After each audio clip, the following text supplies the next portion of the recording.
Policies resistant to change. It is commonly annoying that whenever a person seeks to change to what he thinks is the best, he intentionally or unintentionally creates consequences that may harm him. And also, the tendency to reduce its effects often creates alternatives that may exacerbate the situation or create other unexpected problems.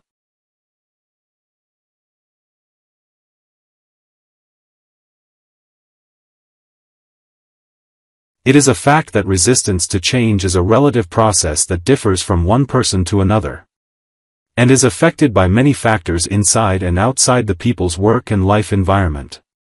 In general, while speaking about the work environment, the reasons for the resistance to change policies come up due to the human tendency to try to translate his experiences into a series of successive events. We must understand and discover the stages through which the people make attempt to identify how the desired change can be achieved. Such thing will give decision makers the opportunity and the ability to understand the staged progress to accept this change from the people themselves, as well as working to control the reactions of the policies that may resist this change from these people. From the era of Sir Thomas More, 1516 AD, until the middle of the 20th century, it has always been noted that, when a person tries to solve a problem, he often pushes it to worse. Perhaps because these attempts create side effects, or the decisions, policies set to solve this problem, may serve to provoke other people, who see the ideal proposals in their solutions only. And such solutions will make the system which associated with the problem in a balanced state. In the early 70s of the last century, Professor J. W. Forrester, the godfather of the system dynamics, realized this phenomenon, which he called the counterintuitive behavior of the social system. This unexpected behavior or interaction always leads to what is called resistance policies to change, which in most cases are unjustified, and not based on what supports them of foundations, or previous experiences, or actual results reached.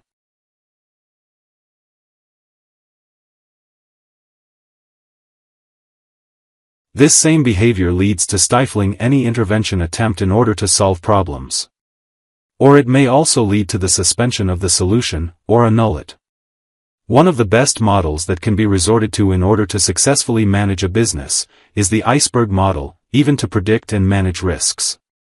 Usually, we only looked at the tip of the iceberg without looking at the much deeper part of its body, which contains its hidden secrets, that include patterns and structures which we cannot see, as well as exploring what is going on in this part of interactions and relationships. It is clear that any change can be reached, or what is intended to achieve as the desired solution to an urgent problem or crisis, will always remain incomplete, create negative side effects, and lead to other problems sooner or later. Therefore, our view of things must be more comprehensive, our thinking has to be deeper and more expansive. For all that can be contained in the causative, or influencing elements of the required change, the problem to be solved, or the crisis to be managed. And here it is necessary to resort to inventing creative solutions.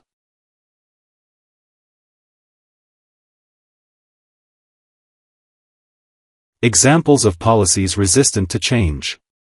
Low nicotine and tar cigarettes, which are produced to reduce the dangers caused by smoking, are in fact working to increase the rate of inhalation, which considered a cancer-causing agent, in addition to carbon monoxide, and other harmful substances etc. This is pushing the smokers to compensate the proportion of nicotine, throughout reducing the number of smoking cigarettes per day. But on contrary, it was found that this will increase their daily smoking period, and will keeping the smoke in the lungs as long as possible.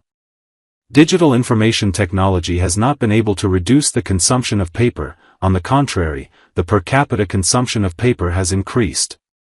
As a result of the spread of printers and digital plotters, the digitizers. Construction of roads, tunnels, and building bridges in cities in order to ease traffic movement. Such projects led to an increase in the number of vehicles, delaying the journey time, increasing pollution, and the occurrence of traffic jams in other places. Expansion in the construction of dams and reservoirs, in order to face the risk of flood, prevents the dissipation of excess water through the streams of its natural aquifers. Thus, the bill of flooding's risks will become much higher than the cost of the leakage and passage of the excess amount of water to its natural courses, in case the water exceeds the dam or reservoir body. Cars' brakes, other additives and accessories that support the driving process, have encouraged the largest number of drivers to increase their speed and misuse these additives and accessories for other than the purposes for which they were made, causing an increase in the incidence of traffic accidents. Excessive use of antibiotics led to the emergence of new generations of disease-resistant microbes, such as some tuberculosis viruses and Staphylococcus bacteria.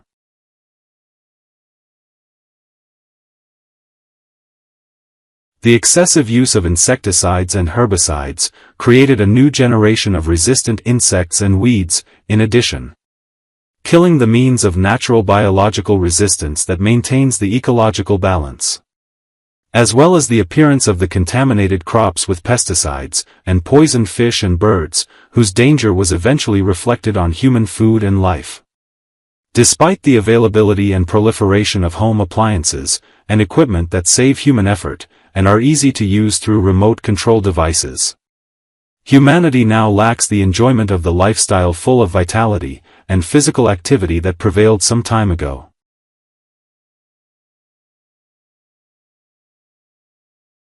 Reasons of creating policies resistant to change.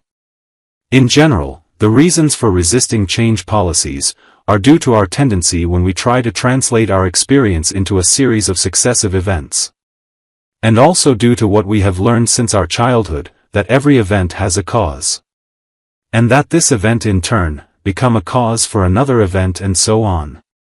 For example, and from the point of view of business management, we can say that the costs for the second quarter of this year were high, event, and the reason is due to the decline in sales. Event, as a result of the few numbers of clients, reason, and competitors reducing selling price, event. So, this may seem to us as a sort of endless series of events and causes until we get to the root cause, or we lose interest in knowing it at some point. Through human attempts to overcome the problems facing him, he found that the current event leads to another event, which in turn directs us towards the solution, meaning that we always evaluate the current situation compared to the goals to be reached. So the problem lies in the distance or difference between the current situation and the desired goals to be achieved, which requires making a decision to reach the desired result. For example, the sales target in the first quarter of this year was to achieve $100,000. But the real sales were achieved at $80,000, meaning that there is a shortfall in the sales target estimated at 20%. Therefore, the person in charge had to resort to many options in order to correct the situation in the next quarter, by either lowering the price to increase orders and obtain a larger share of the market, or to change the laggard sellers with others who are more concerned, etc. At the end, the important thing is to get the conviction of the board of directors, or the employers, that sales will be on the rise, or so it may seem.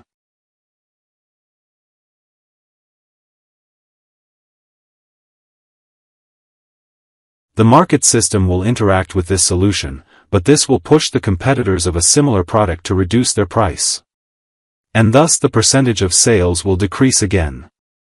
So, we will return back to the starting point, or in other words, we will find that yesterday's solutions are the cause of today's problem. And this proves that everyone is implicitly within the market system, and not any judgments outside this system can work to provide durable solutions. The most important thing to be concluded from this situation is what's so-called feedback, the reaction, which is due to the fact that the results of our decisions and our treatment of matters will determine which situation will lead to tomorrow and the future. Therefore, such new situation is imposed on us, hence we have to change our assessment of the problem, and for the decisions to be made tomorrow. The policies resistant to change originated from our inability to fully grasp and understand the full extent of all the feedback or returns which operate within a system, and the other reason is the appearance of some side effects. In order to be precise in our expressions, there is no such thing as side effects when treating a system. We have used this expression only to approximate the point of view, but in fact, there are only so-called effects. Some of which may be useful, which we always looking for to solve a problem, and the other which creating a bad effect, which appears in the form of feedback, as a result of our treatment of the system, in an effort to solve the problem.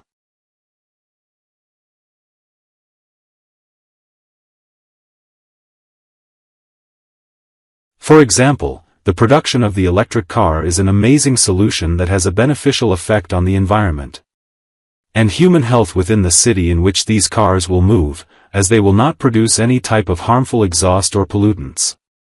But on the other hand, the amount of smoke, exhaust, and other pollutants generated must be considered as feedback, unhelpful effect, resulting from the factories that produce batteries to be used in this type of car, which in turn affects the environment surrounding the factories in which they are built and locating nearby cities. Hence, we have tried in this example to find a treatment of the city's ecosystem in order to reduce pollution. And the result is an increase in environmental pollution elsewhere as a result of this treatment. Finally, in order to prevent the occurrence of resistant policies to change, we must expand the scope and limits of our mental models, so that we can understand and realize the effects of reactions to the decisions we make. And this requires learning both the system architecture, its complexity, and increasing interactions in our lives, while considering that we are also human beings within these systems.